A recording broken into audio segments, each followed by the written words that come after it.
Assalamualaikum warahmatullahi wabarakatuh. Alhamdulillah. Wassalatu wassalamu ala rasulillah Sayyidina wa maulana Muhammad ibn Abdullah wa ala alihi wa ashabihi wa man tabi'ah hudah wa walah. Faqad qala Allah ta'ala fi kitabihil karim wa huwa asdaqul qailin.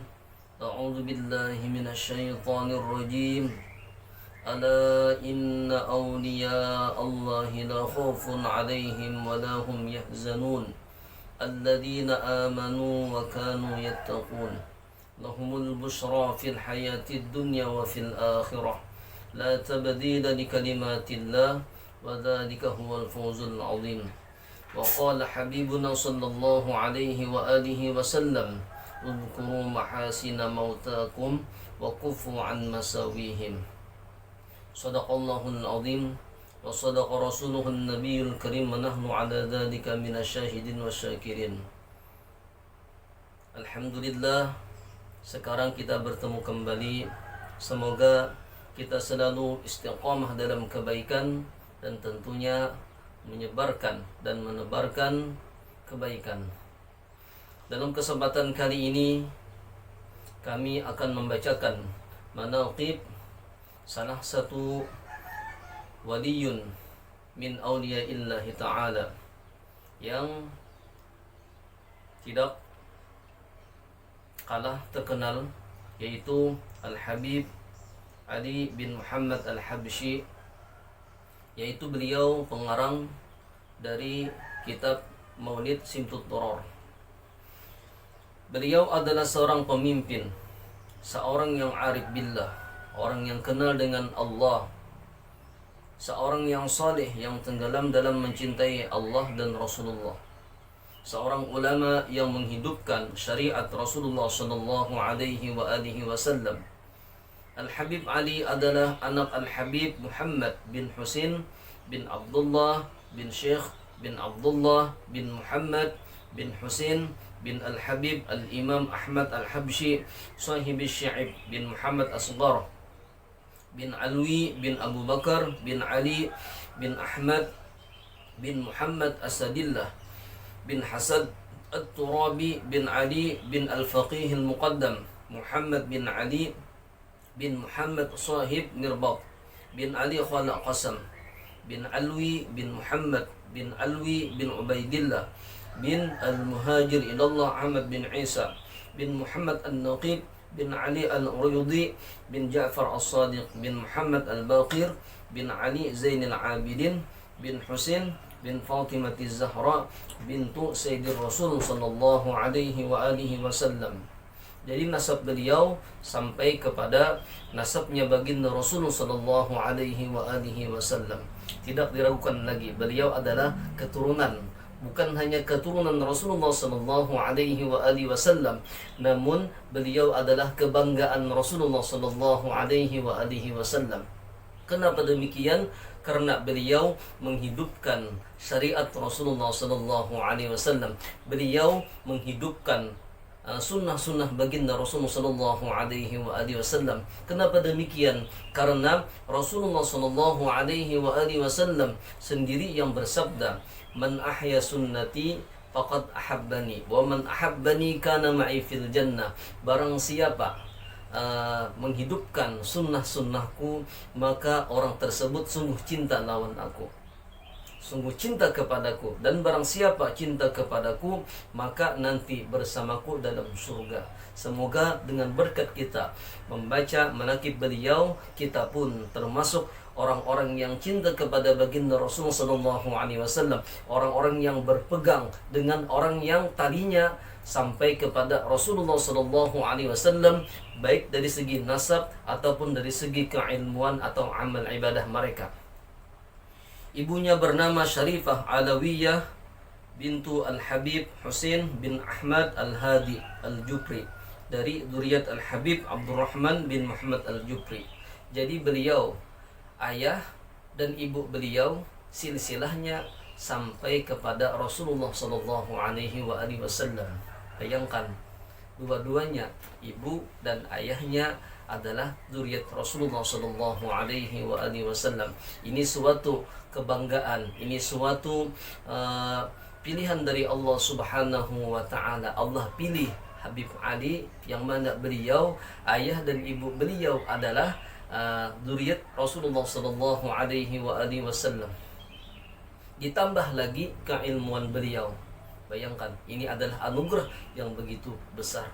Maka seyogianya kita mencintai beliau, kita berpegang kepada beliau. Beliau dilahirkan di desa Qasam pada hari Jumat 24 Syawal 1259 Hijriah, dan diberi nama Ali oleh Al-Alimul Allamah Al-Habib Abdullah bin Husin bin Tahir untuk mengambil berkah dari datuknya Al-Habib Ali Khala. Jadi nama beliau diambil dari nama datuk beliau, Ali Khala Qasam. Memang seperti itulah tradisi orang-orang dulu. Mereka memberi nama anak-anak mereka dengan nama nenek moyang mereka, dengan harapan semoga mereka umur mereka panjang seperti nenek moyang mereka. Apakah lagi Bani Alawiyah, Sadah Alawiyah, mereka itu nenek moyang mereka rata-rata memiliki kemasyhuran, memiliki suatu amal, memiliki jasa yang luar biasa dalam Islam. Mereka ikut mengemban, ikut menebarkan syariat Rasulullah sallallahu alaihi wasallam. Mereka adalah orang-orang pilihan Allah Subhanahu wa taala.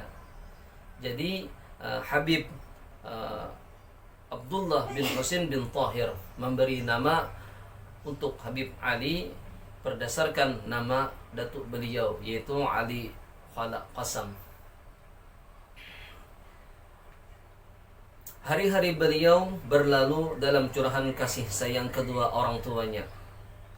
Jadi ini, agar anak kita menjadi orang yang beradab, berkarakter, hendaklah orang tuanya lah yang terlebih dahulu menanamkan kepada mereka, menanamkan rasa kasih sayang, mencurahkan kasih sayang sambil mengajar adab atau mendidik mereka dengan didikan sebagaimana anjuran atau syariat baginda Rasulullah sallallahu alaihi wasallam. Karena dengan kasih sayanglah mampu mendidik anak tersebut.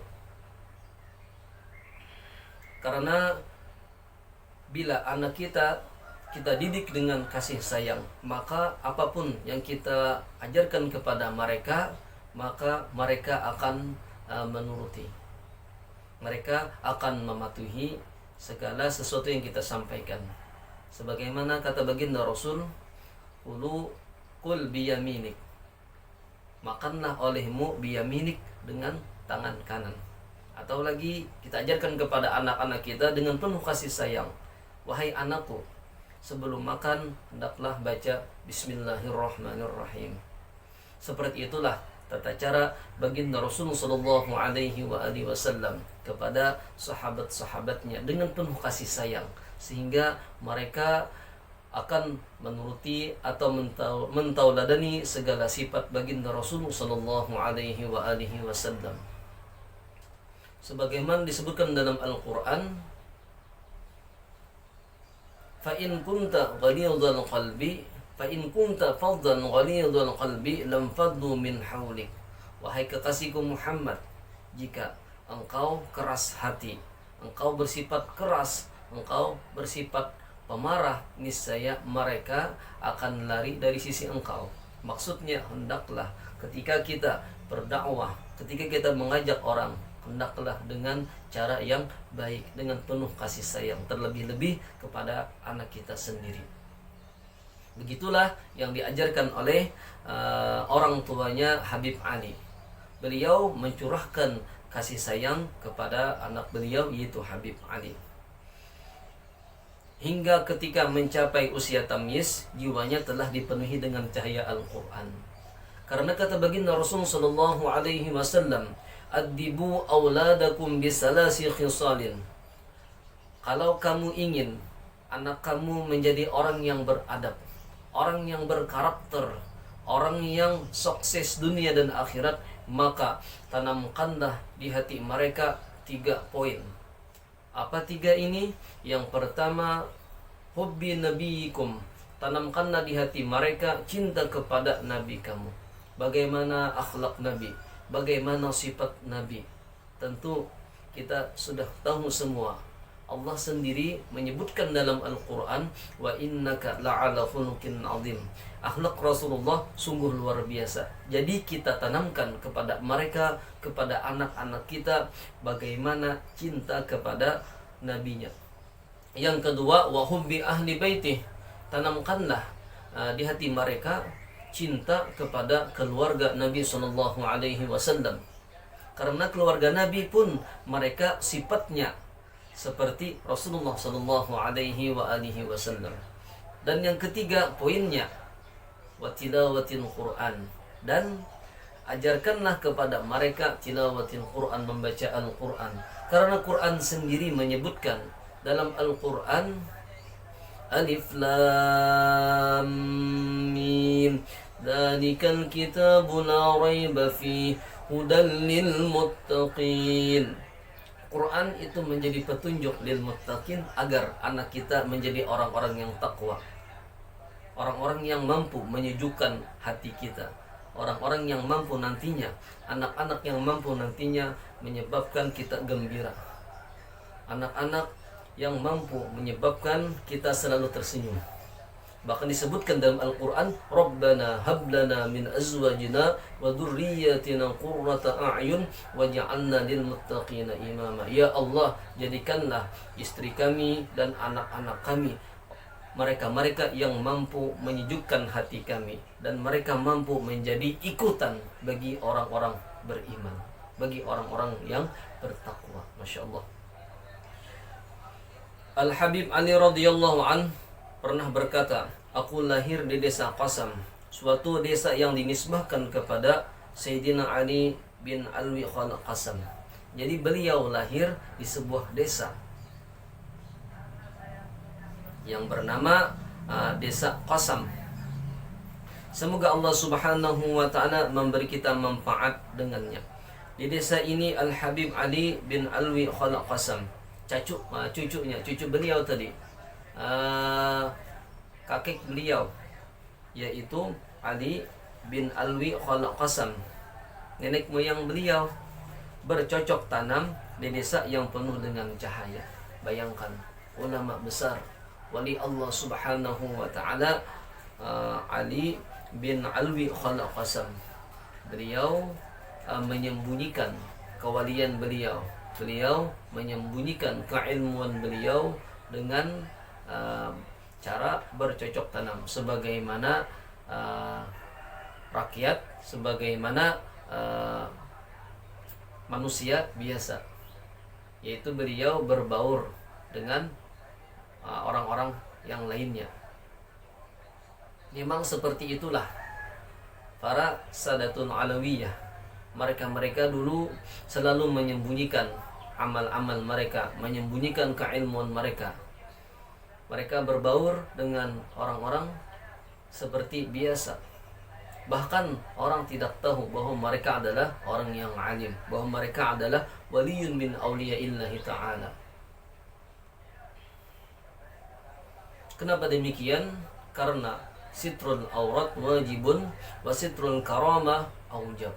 Bermula menutup aurat hukumnya wajib, dan menutup karamat, menutup kemuliaan itu lebih wajib. Beberapa ulama salaf kita juga sering berkunjung ke desa ini. Masya Allah, bayangkan ulama-ulama berkunjung ke desa Qasam. Ini merupakan keberkahan, karena dengan sebab hadirnya ulama, orang saleh di suatu kampung, di suatu negeri, di suatu desa, maka akan Allah turunkan rahmat, maka akan Allah turunkan beberapa keberkahan. Di antaranya adalah Sayyidina Al-Arif Billah Al-Qutub Al-Syekh Abdul Rahman bin Muhammad As-Sabab. Di desa ini beliau membangun sebuah masjid yang besar. Beberapa tokoh Alawiyin yang lain juga melakukan hal yang sama. Mereka ke Qasam lalu membangun masjid. Mereka menebarkan keilmuan, menebarkan amal-amal di desa Qasam, sehingga desa Qasam tersebut mendapatkan keberkahan dari Allah Subhanahu wa taala. Karena disebutkan dalam Al-Qur'an, maka Allah yu'adzibahum wa anta fihim. Tidaklah Allah Subhanahu wa taala mengadab suatu kampung, mengadab suatu kaum, sedangkan di sana disebut, di sana diagungkan, di sana disebarkan syariat Rasulullah sallallahu alaihi wa alihi wasallam. Al-Habib Muhammad bin Husin lahir pada tanggal 18 Jumadil Akhir 1213. Jadi ayahnya Habib Ali, yaitu Habib Muhammad bin Husin, beliau lahir pada tanggal 18 Jumadil Akhir 1213 Hijriah.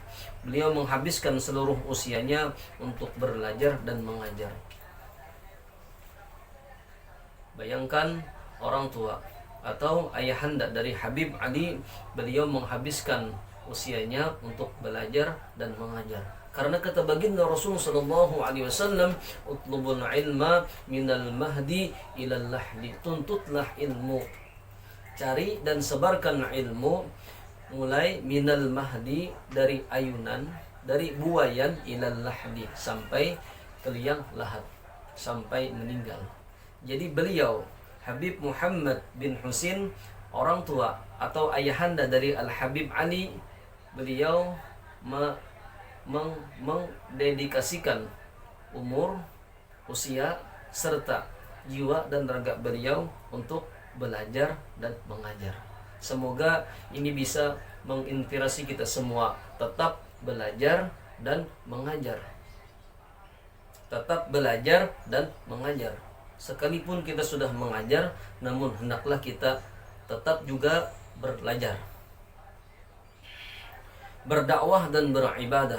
Masya Allah, beliau bukan cuma belajar, mengajar, namun juga tidak lupa beribadah.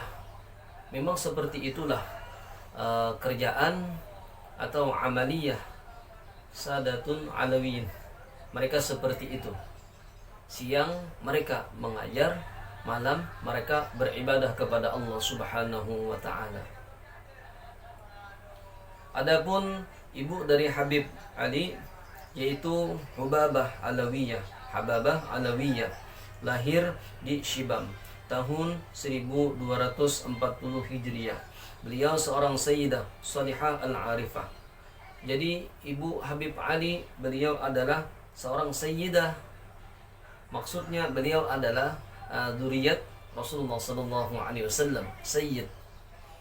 Salihah, bahkan bukan cuma beliau ini seorang sayyidah, seorang syarifah, seorang keturunan Rasulullah, namun beliau juga kebanggaan Rasulullah, yaitu salihah, orang yang perempuan yang salihah, perempuan yang salih. Kenapa demikian? Karena kata baginda Rasulullah sallallahu alaihi wasallam, "Ad-dunya mata'un wa khairu mata'iha al-mar'atu salihah." Bermula dunia ini adalah perhiasan, dan sebaik-baik perhiasan dunia adalah perempuan yang saleh. Bayangkan, untung sekali Habib Ali. Ayah beliau orang yang alim, ibu beliau pun orang yang alim dan saleh. Sebagaimana orang tua dari datuk kita, yaitu Syekh Muhammad Arsyad Al-Banjari. Dua-duanya Abdullah dan Aminah, ini adalah dua-duanya orang yang saleh dan salihah. Bahkan mereka ini adalah orang-orang yang bersifat wara, sehingga Allah Subhanahu wa taala menganugerahkan kepada mereka, yaitu Abdullah dan Aminah, orang tua dari Datuk Falampayan, menganugerahkan kepada mereka anak yang alim, yang menjadi ulama terkenal di Kalimantan Selatan pada khususnya.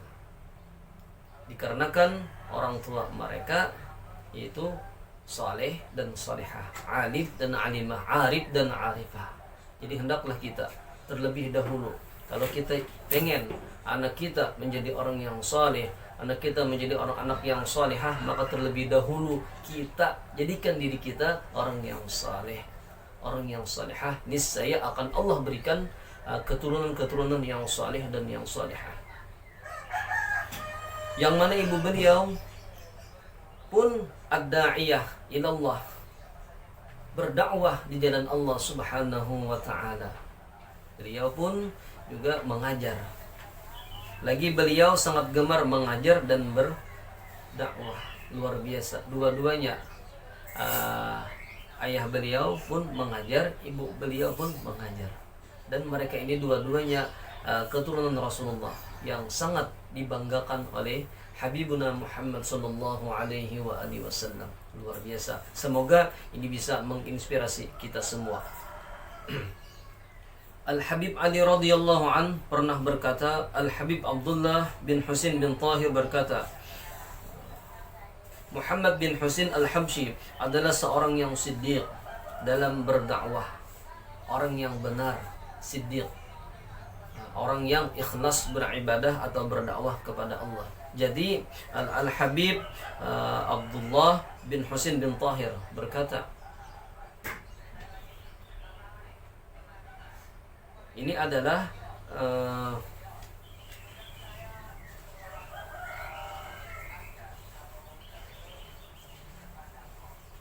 Habib Habib Abdullah bin Husin bin Tahir berkata kepada Habib Ali. Mungkin beliau ini adalah teman dari Habib Muhammad, ayah dari Habib Ali. Kata beliau, wahai Ali, sesungguhnya ayahmu adalah seorang yang siddiq dalam berdakwah, orang yang benar, orang yang ikhlas dalam berdakwah, orang yang dakwah menyampaikan dakwah dengan sebenar-benarnya, dengan ikhlas karena Allah Subhanahu wa ta'ala. Karena itulah Nabi sallallahu alaihi wasallam membalas jerih payah ayah engkau dengan melimpahkan kebaikan kepada anak cucunya.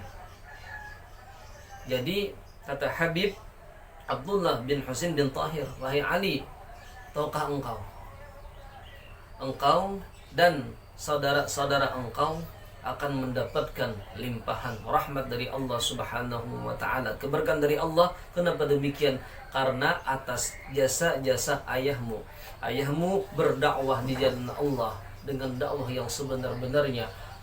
Ayahmu mewantarkan ilmu, menyebarkan ilmu dengan ikhlas karena Allah Subhanahu wa ta'ala. Karena demikian Rasulullah sallallahu alaihi wasallam pun gembira, sehingga Allah Subhanahu wa ta'ala membalas jasa-jasa ayahmu dengan menjadikan duriat-duriatnya, anak-anak keturunannya menjadi orang-orang yang saleh, orang-orang yang alim, orang-orang yang faqih. Memang seperti itulah. Bila kita dakwah, mengajar dengan ikhlas karena Allah Subhanahu wa ta'ala, tentunya dakwah dengan sebenar-benarnya sesuai dengan tuntunan Rasulullah sallallahu alaihi wasallam, maka Allah akan memberikan kepada kita anak-anak yang saleh dan yang salihah, anak-anak yang alim dan alimah, anak-anak yang faqih dan faqihah. Di sini juga disebutkan dalam sebuah kitab Ta'limul Muta'allim, ada seorang ulama yang mana beliau mempunyai 2 orang anak. Ulama tersebut pun beliau banyak mempunyai murid.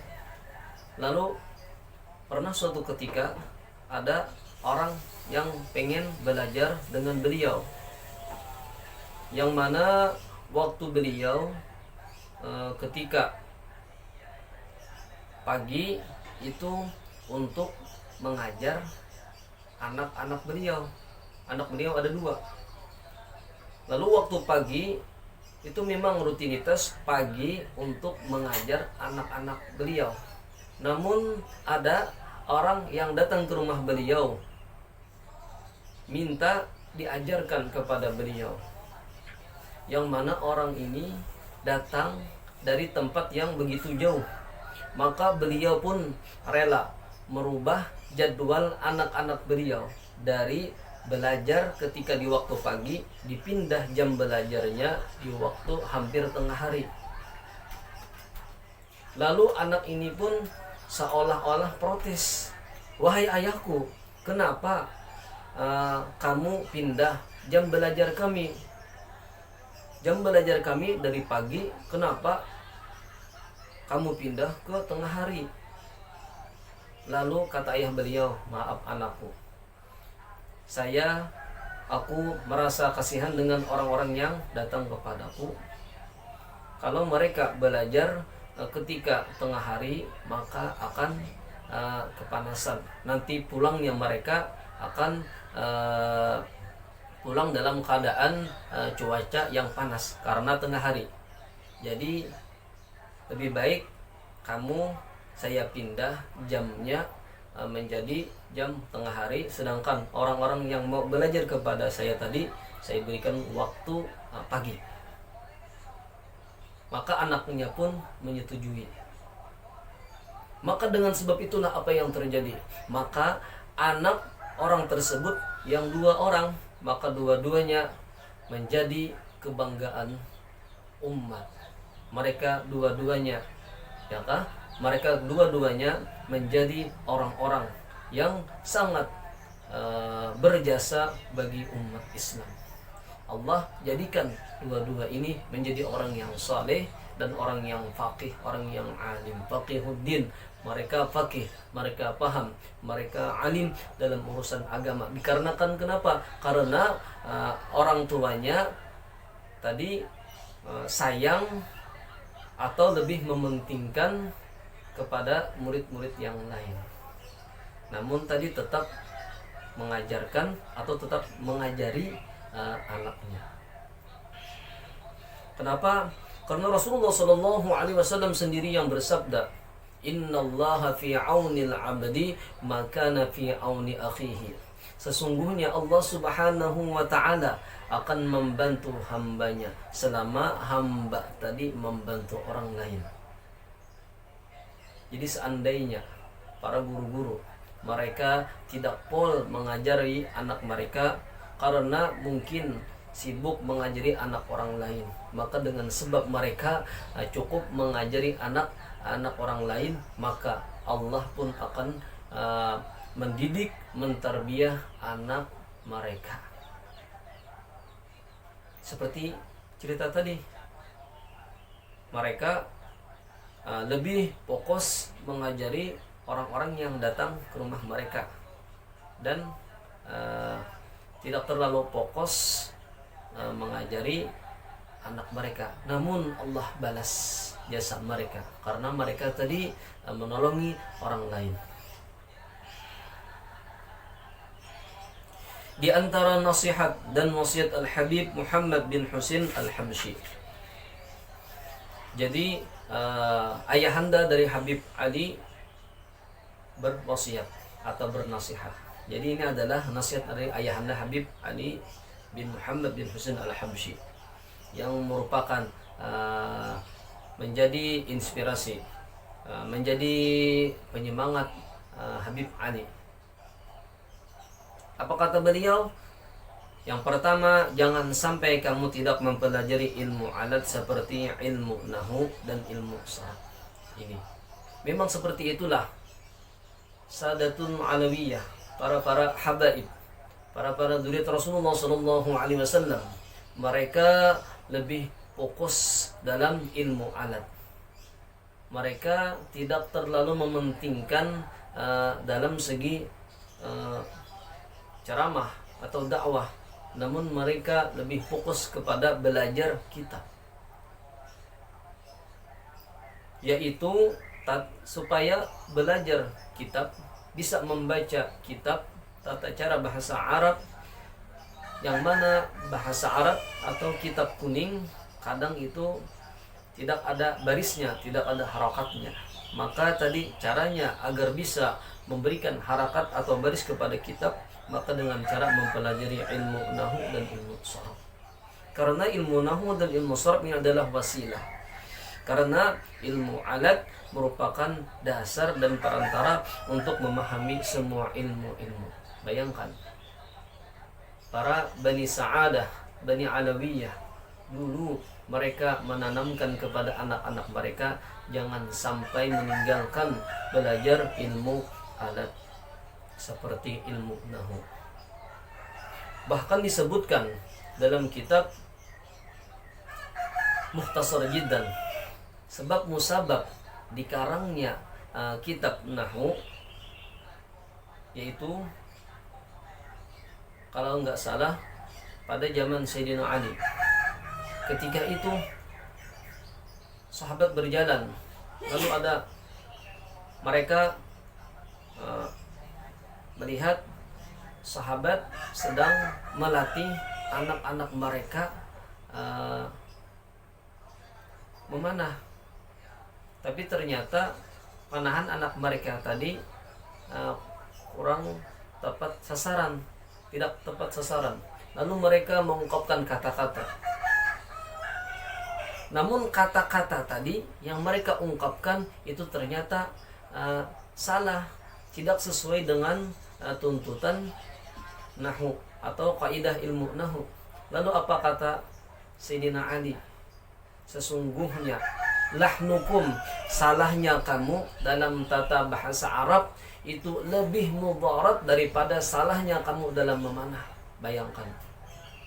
Karena pada saat itu memanah adalah salah satu pelajaran yang mungkin diwajibkan karena untuk pertahanan.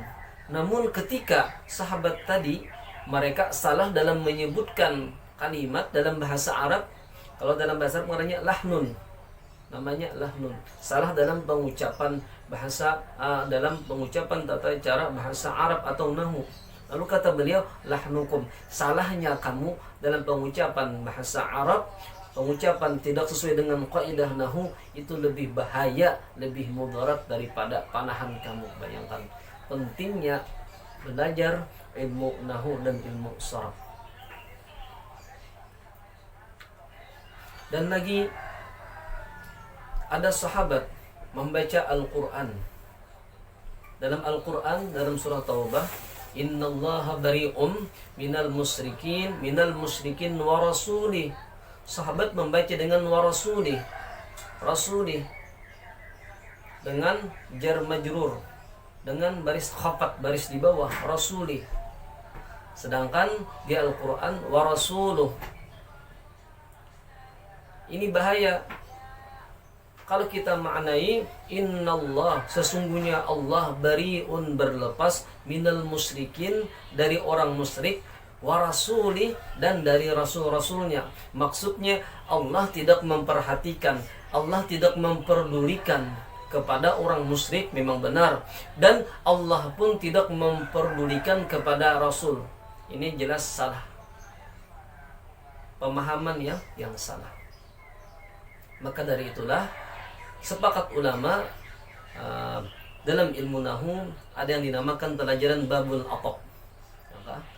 Bab ataf, arti ataf menggabungkan antara dua kalimat, yang mana kalimat pertama dan yang kalimat yang kedua disambungkan dengan huruf ataf, ada penyambung, yang mana hukumnya atau barisnya sama antara kalimat yang sebelum dan sesudah huruf ataf. Jadi musyrikin wa rasulih.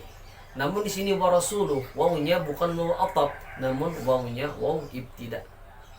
Maksudnya innallah, sesungguhnya Allah bari'un, berlepas, minal musyrikin, dari orang-orang yang musyrik, wa rasuluhu, dan bermula rasulnya, rasul Allah bari'un. Ini ada khabar mubtada yang dibuang. Begitulah pentingnya ilmu nahwu dan ilmu sharaf. Yang kedua, yang pertama tadi wasiat atau nasihat dari ayahanda Habib Ali, jangan pernah kita meninggalkan mempelajari ilmu nahwu dan ilmu sharaf. Yang kedua, dakwah hendaklah disampaikan dengan lemah lembut. Ini hendaklah kita sampaikan dakwah dengan sebaik-baiknya. Bahkan tradisi guru-guru saya ketika saya masih pondok di Darussalam luar biasa. Mereka dengan canda, dengan rawihul gulub, mereka berusaha menyenangkan hati-hati para murid mereka dengan cara goyonan, dengan cara memberikan humor-humor kepada murid-muridnya agar rawihul gulub, agar hati mereka, hati para murid tadi senang sehingga ilmu akan masuk kepada mereka. Bahkan bukan hanya seperti itu, ada di kalangan guru-guru kami yang mungkin mereka mempunyai karakter sifat yang pemarah dalam artian tegas, namun kadang guru-guru tersebut ketika di hari-hari atau ketika seminggu sekali mereka memberikan uang kepada murid-murid. Jadi itulah sifat orang-orang yang dakwah ad-da'i ilallah, harus dengan rahmatan lil alamin, menaburkan kasih sayang. Dengan penuh kasih sayang agar masyarakat dapat menerima dengan mudah. Yassiru wa la tu'assiru, basyiru wa la tunaffiru. Mudahkan olehmu, wa la tu'assiru, jangan dipersulit. Basyiru, gembirakan, wa la tunaffiru. Basyiru wa la tunadhiru, gembirakan mereka, wa la tunadhiru, dan jangan ditakut-takuti. Gembirakan mereka. Rawihul gulub, ya kah? Senangkan, gembirakan hati-hati mereka. Senang hati dan lapang dada sehingga mereka dapat memperoleh manfaat. Sebagaimana diketahui, dakwah yang disampaikan dengan cara keras sama sekali tidak akan membuahkan hasil. Al-Habib Muhammad bin Husin Al-Habsyi yang bermukim di Mekah kadang kala merasa khawatir akan pendidikan anak-anaknya di Hadramaut. Jadi Habib Muhammad, ayahanda Habib Ali, beliau bermukim di kota Mekah. Lalu beliau sebagaimana kebiasaan Sadah Alawiyah mengirim anaknya mengambil berkah, mengambil ilmu, mengambil manfaat kepada guru-guru di antara kota pelajar, kota ilmu, kota santri, yaitu Hadramaut Tarim. Maka Habib Muhammad, ayahanda Habib Ali, mengirim anak beliau Habib Ali ke Hadramaut. Namun sekalipun beliau mengirim anak beliau ke Hadramaut, kota 1000 wali, kota yang penuh keberkahan, namun beliau pun merasa khawatir, takut kalau anak beliau begini-begini. Pasti itu adalah sifat kita, harus ada rasa khawatir, harus ada rasa cemburu, harus ada rasa selalu memikirkan anak kita. Jangan kita sekedar kita antar anak kita ke sekolahan, antar anak kita ke pesantren, habis perkara semua diserahkan kepada guru atau pengajar. Bukan seperti itu. Namun hendaklah kita lebih lebih fokus, sekalipun anak kita serahkan, sudah kita serahkan ke pesantren. Jadi Habib Ali, Habib Muhammad, ayahanda Habib Ali khawatir kepada anak beliau, takut kalau zaman sekarang kadang kita seorang orang tua khawatir bagaimana anak ini pondok, bagaimana makannya, bagaimana tidurnya, bagaimana pergaulannya. Apalagi sekarang banyak anak-anak yang kadang mereka dibully. Sama seperti itulah perhatian ayahanda Habib Ali, itu Habib Muhammad. Beliau khawatir. Namun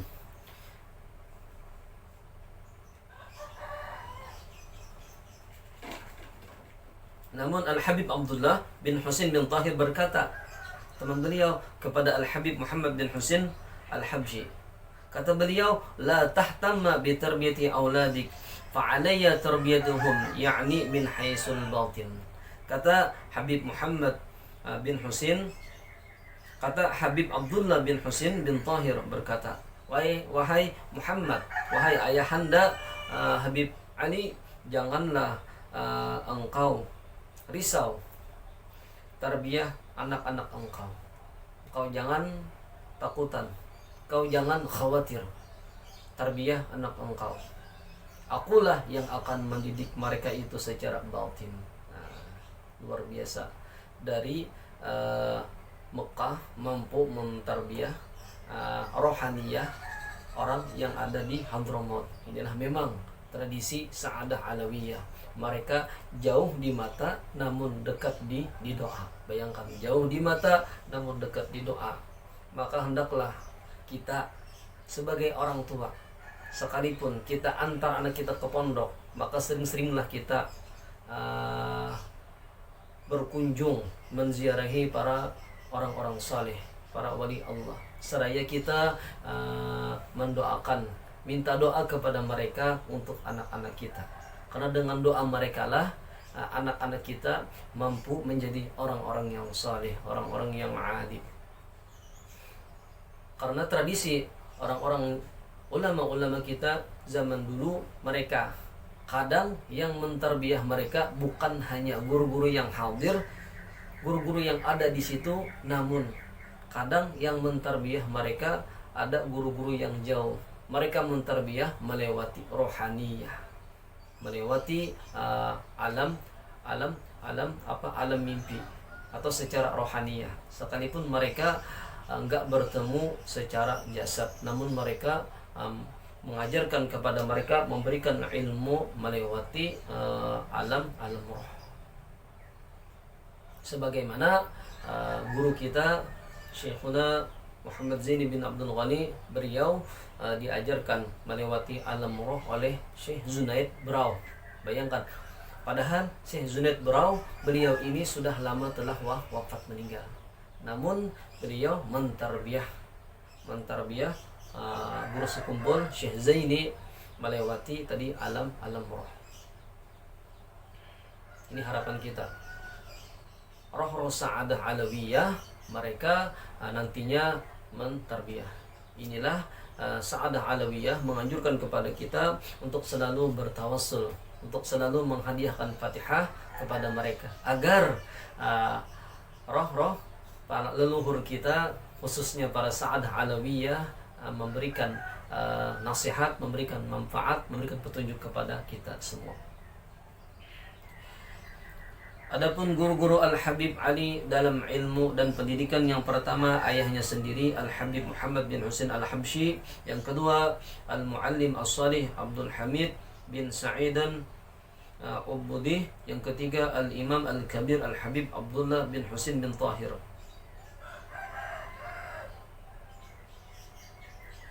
Yang keempat Al-Habib Abu Bakar bin Abdullah Al-Attas. Yang kelima Al-Habib Abdurrahman bin Ali bin Umar As-Sawab. Yang keenam Al-Habib Muhsin bin Alwi bin Sawab As-Sawab. Yang ketujuh Al-Imam Al-Arif Birabil Mannan As-Sayyid Ahmad Zini Dahlan Mufti Mekah. Yang kedelapan Asy-Syaikh Al-Allamah Muhammad Sa'id Al-Babasili. Murid-murid beliau sangat banyak. Antara lain adalah yang pertama anak-anak beliau sendiri, yaitu Muhammad, Abdullah, Ahmad, dan Alwi. Yang kedua adik beliau Al-Allamah Al-Habib Syekh bin Muhammad. Yang ketiga kemenakan beliau Al-Habib Ahmad bin Syekh.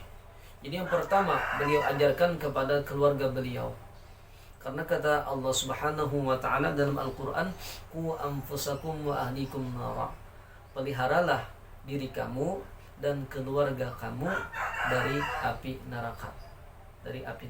Jadi terlebih dahulu beliau ajarkan kepada anak-anak beliau, adik-adik beliau, dan kemenakan beliau. Yang keempat Al-Allamah Al-Habib Ja'far. Yang keenam Al-Habib Abdul Qadir bin Muhammad bin Abdurrahman As-Sawab. Yang keenam Al-Habib Muhammad bin Hadi As-Sawab. Yang ketujuh Al-Habib Abdullah bin Umar Asy-Syatiri. Yang kedelapan Al-Arif Billah Al-Habib Muhammad bin Idrus Al-Habsyi. Yang kesembilan Al-Arif Billah Al-Habib Abu Bakar bin Muhammad bin Umar As-Sawab, sahib Kirsi radhiyallahu anhum. Semoga dengan sedikit kita membaca manaqib beliau, Allah Subhanahu wa taala mencurahkan rahmat kepada kita sekalian dan kepada keluarga kita, jiran tetangga serta muslimin dan muslimat, wabil khusus kepada para pendengar sekalian. Ala tilka niyyah wa likulli niyatin salihah. Al-Fatihah. Bismillahirrahmanirrahim. Alhamdulillahi rabbil alamin arrahmanir rahim maliki yaumiddin. Iyyaka na'budu wa iyyaka nasta'in ihdinas siratal mustaqim siratal ladzina an'amta 'alaihim ghairil maghdubi 'alaihim waladdallin. Amin. Sekian, terima kasih. Wassalamualaikum warahmatullahi wabarakatuh.